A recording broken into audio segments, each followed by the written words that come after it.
Fëmijës tem shpesh I ndodh me hangër ushqimin që I ka rënë tokë. Është rrezik. Një fëmijë natyrisht nuk mundet vetë me seleksionu çka është e rrezikshme për te çka jo. Kur një fëmijë si bjen diçka në tokë, ai me automatizëm nëse ka interes për atë gjë e merr dhe shfrytëzon prapë.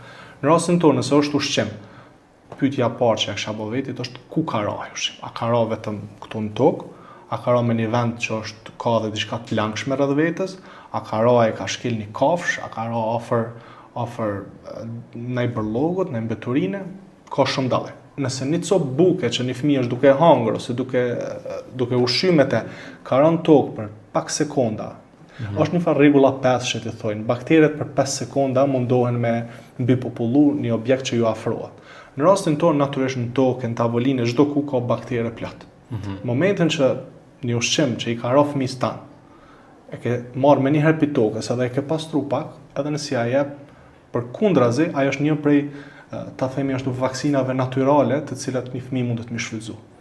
Sepse imuniteti, që po përmendi që disa herë, nuk është diçka e cila lind edhe e ka skenarin edhe punon. Imuniteti është diçka e cila është prej zerrës. 6 muaj ke imunitet nga nana, pastaj fillon prej zerrës trupi yt. Imuniteti I ka 2 mënyra që shmëson. Ose përmes vaksinës, ose përmes kontaktit me shkaktar natyral. Shumicën e imunitetit ne e fitojmë duke kontaktu me shkaktare natyral.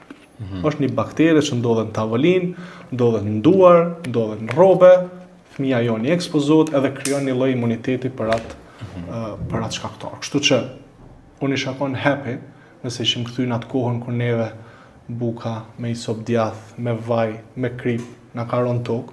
Këtë që kemi bo, e kemi fry pak edhe kemi fillu me hangër.